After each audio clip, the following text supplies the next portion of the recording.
Bonjour à tous, bienvenue sur Fashions Life, votre émission des modes et tendances. Nous sommes avec Julien Fournier. Bonjour Julien. Enchanté. Alors Julien est un jeune créateur, on peut le dire, puisque c'est sa deuxième collection qu'il va nous présenter. Mais Julien Fournier, c'est aussi un couturier, un vrai couturier qui a une vraie passion, qui est passé par toutes les étapes. Alors Julien, cette historique de Julien Fournier, ça commence quand ? Avec quoi ? Ça commence il y a longtemps. Oui, un petit peu. Ça commence très jeune. Avec une... Oh non, très très jeune en fait. Une envie depuis très jeune de devenir designer de mode en fait. Parce que la chance de baigner dans une famille artiste, avec une grand-mère corsetière, pantalonnière, un grand-père tanneur, une maman qui s'habille en couture, un papa très élégant qui aime la mode. Et donc une passion pour la mode très très jeune en fait. Et alors pour assouvir cette passion, on rentre dans une école. Alors pas tout de suite parce qu'avant on est passé par d'autres choses, on est passé par des études scientifiques, je tiens à le dire parce que c'est ce qui nous a donné quand même une structure. C'est presque un médecin. Presque, mais on n'est pas allé jusqu'au bout. Et en fait, très rapidement, je suis rentré dans une école, la chambre syndicale de la haute couture parisienne. Voilà. On se doit, en tant que créatif, de passer par une école, un temps soit peu, pour développer sa sensibilité au travail. Voilà. Donc apprendre les techniques. Développer sa propre créativité. Mais c'est vrai que c'est bien que vous appuyiez le fait d'apprendre les techniques parce que on apprend à la chambre syndicale, tout du moins, vraiment à coudre comme la haute couture, comme les couturiers et les couturières savent le faire dans les ateliers des grandes maisons. Et on se doit de connaître toutes les techniques pour savoir après donner vie à sa création. Parce que Julien Fournier dit designer de mode, mais c'est un vrai couturier. Ça veut dire quoi un vrai couturier ? Ça veut dire que lorsqu'il a fait son croquis, son dessin, il choisit les matières et il sait les assembler, ces matières. Moi, ma meilleure amie, je dis toujours, c'est la machine à coudre. Oui. J'adore passer ma vie sur la machine à coudre et aussi faire beaucoup de recherches main. Parce que la haute couture, c'est avant tout un travail main manuel. Donc on peut apparenter ça des fois à du travail de lingerie, comme on dit, ou à un travail de finition tailoring, c'est-à-dire vraiment costumé, entre guillemets, masculin. Mais l'idée, c'est d'aller vraiment rechercher dans le passé des anciennes coutumes couturières, comme on dit. C'est vrai, donc on est à la fin de la scolarité, si je puis dire. Tout à fait, c'est la fin de la scolarité. On est lancé, et on sort dans le monde professionnel. Et on sort Grand Prix Moët-et-Chandon, les Fashion Awards. Et on a la chance de rentrer très vite chez Givenchy, aux accessoires, aux côtés de Christina Zeller, qui était la directrice d'accessoires du temps d'Alexander McQueen. Où là, j'ai énormément appris mon travail, où il y a eu une première rencontre incroyable dans mon travail de développement de création, qui est Nicolas Degène, que j'aime beaucoup, qui est un grand maître en maquillage, qui est le make-up artist de Givenchy, tout le monde le sait, et qui m'a aussi aidé à développer ma créativité. Et puis très vite, on est passé chez Céline, rapidement chez Gaultier aussi, où là j'ai pu comprendre un autre processus de création. Monsieur Gaultier est quelqu'un d'incroyablement talentueux. J'ai eu la chance en fait que cet homme fasse passer son engouement pour la création, ce qui n'est pas le cas de tous les créatifs. Et après, une grande révélation stylistique et, j'ai envie de dire, de structuralité de vêtements, c'est Monsieur Montana, pour qui j'ai énormément d'affection, qui lui, pour moi, c'est un maître, c'est un grand génie. Et après, lors d'une rencontre, on est rentré chez Torrent, comme directeur artistique. Oui. Alors, peut-être trop jeune, à 28 ans. C'était les grandes années, avec beaucoup de faste, beaucoup de légèreté, des très grandes robes, et beaucoup de strass et de cristal, et beaucoup d'amusement. C'est des très bons souvenirs. Ça s'est fini, somme toute, trop rapidement, peut-être. Mais c'était pas mal aussi dans le sens où j'ai pu du coup prendre beaucoup de recul avec mon travail et d'un coup redéfinir qui j'étais.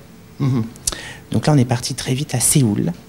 Pendant un an, travailler avec le groupe LG. Parce que ce qu'on ne sait pas en France, c'est que LG a un cursus mode qui s'appelle LG Fashion. Ils détiennent quand même 15 marques. Et là, c'est une autre façon de travailler. C'est une autre structure de pensée. Et il faut développer un univers pour les pays asiatiques. Et c'était très, très, très, très intéressant. Donc là, maintenant, vous avez, avec toute cette démarche, réussi à glaner un maximum, non pas d'inspiration, mais d'information. D'information, de comment marche une société, voilà. De comment le propos marketing existe au sein d'une structure mode, et comment d'un coup sortir ses codes personnels pour pouvoir du coup les agencer à une clientèle, et que du coup être en adéquation avec sa clientèle, soi-même et un marché. C'est ça. Parce que la mode, ça fait rêver. Là, je parle de la mode prêt-à-porter et couture, ça fait rêver, mais il ne faut pas oublier quand même qu'il faut en vivre, que nous ne sommes pas là que pour faire de l'art, et que même si ça reste somme toute quelque chose de très artistique, il faut aussi penser à vendre. Voilà, alors moi j'apprécie énormément. Parce que sans vente, il n'y a pas de société. Voilà. On a les pieds sur terre dans la maison. Julien Fournier. On est créatif, oui, bien entendu. On a plein d'idées. On veut faire des jolies choses. En tout cas, on veut faire plaisir à ses clientes. Mais on veut faire plaisir ? Non ? Oui, mais jusqu'à un certain point. D'accord. Je pense qu'on est là aussi pour apporter à la cliente une nouvelle façon de penser. Parce que ça serait trop simple de laisser nous dicter ce qu'elle souhaite. Il y a trop de maisons qui tombent dans ce piège. Moi, je ne souhaite pas y tomber. En tout cas, je suis là pour les accompagner dans leur démarche personnelle et ne pas leur imposer quelque chose, mais leur proposer. Définir leur univers à travers mon travail. Ça, c'est bien. Ce qu'il faut savoir, c'est que c'est cette chance qu'on a dans la couture, c'est que d'un coup, on va créer une robe pour un instant donné, pour une cliente donnée, et que tout va tourner sur un instant T. Tout à fait. Et c'est ça, d'un coup, la magie, tout s'emboîte, et tout c'est comme une boîte de Pandore que vous ouvrez. Et c'est là que ça devient très intéressant. Et c'est là, du coup, que la chance d'avoir des clientes haute couture nous donne la chance de pouvoir créer, d'aller très loin avec elles dans la démarche de créativité. C'est vrai que d'avoir la possibilité de faire une collection haute couture, et puis de pouvoir décliner certaines pièces en, entre guillemets, prêt-à-porter. Par la suite, nous n'en sommes pas là. Mais un jour ou l'autre, j'espère. On imagine. Ce sera une richesse importante. Ben oui, parce qu'en fait, quelque part, Bon, pourquoi j'ai choisi de commencer par de la haute couture ? Parce que on est plus libre. Il faut pas oublier quand même qu'on est à Paris en France, que c'est là encore le seul pays où on fait de la vraie haute couture, que les rédacteurs, rédactrices, clientes, investisseurs viennent en France pour découvrir les jeunes talents, et que du coup, on a la chance de pouvoir, par la haute couture, être dans un laboratoire de créativité et un laboratoire d'idées. Donc moi, en tout cas, personnellement, la haute couture m'amène le fait de pouvoir touiller, entre guillemets, sur mes codes, de pouvoir me définir, de pouvoir restructurer mon travail dans mon coin. Parce que c'est vrai que là, je ne suis plus dans une maison, mais que je suis dans mon univers à moi. Et que par la couture, je vais pouvoir définir un univers qui va pouvoir après se projeter par la suite, j'espère, dans un prêt-à-porter. Mais qui va piano va sano, on a le temps. Tout à fait, tout à fait. Alors on disait qu'effectivement cette évolution était très intéressante, et d'ailleurs elle avait été remarquée. Elle est remarquable. Vous avez eu un prix prestigieux. Qu'est-ce que ça vous a fait quand vous avez appris que ce prix vous était remis, que vous était décerné ? Mais je m'y attendais pas du tout, parce que j'y suis allé... j'étais quand même avec en face de moi des gens qui étaient très confirmés, parce que c'est quand même le Grand Prix de la ville de Paris. Voilà. En mode confirmé, c'est un peu long comme intitulé, mais bon, ça fait toujours plaisir. Exactement. Et puis d'un coup, de voir des gens qui s'intéressaient réellement à mon travail, parce que j'ai pu rencontrer des femmes comme Lynn Cohen-Solal, très pointues, très tatillonnes quelque part sur le travail des créatifs, et c'est bien, et heureusement qu'il y a des gens comme ça pour nous faire avancer, et qui vont vraiment essayer de comprendre le propos du créatif qu'elles vont soutenir. Et ça, c'est très beau. Elles ont aimé le fait que je travaille beaucoup à la main. Elles ont aimé le fait que je travaille aussi avec des artistes contemporains en parallèle. Et puis aussi, voir que quelque part, je soutiens ce savoir-faire parisien, du fait main, que certaines maisons ont oublié, que d'autres non, bien sûr. Mais vous savez, ce côté, ah oui, et si on reprenait ça, mais à notre époque ? voyez ce que je veux dire? Le fait revisiter, recomposer avec des nouvelles structures. Alors, on parle du travail de Julien Fournier, cette nouvelle collection. Est-ce qu'on peut en dire quelques mots quand même?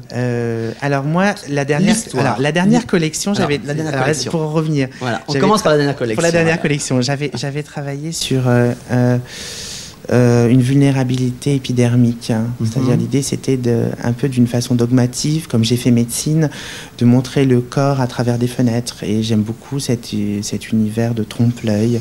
Et j'ai cette obsession du grain de peau parce que j'aime le côté vulnérable des femmes et j'aime leurs petites imperfections qui font d'elles qu'elles sont encore plus belles. Ça, c'est sûr. C'est une suite logique. C'est-à-dire, le questionnement, c'est qu'est-ce qui rend les femmes vulnérables? C'est une espèce de dépression de fin d'été. C'est ça, c'est comment rendre ça à travers une collection. Là, on est vraiment impatient. Hein. Je ne sais pas si on est impatient. Moi aussi, je suis impatient. J'espère que ça vous plaira. Et vous vous rendez compte qu'il n'est pas stressé. C'est ce qu'il nous disait. Il n'est pas stressé. Sa collection est quasiment prête. Oui, ça paraît improbable, mais oui.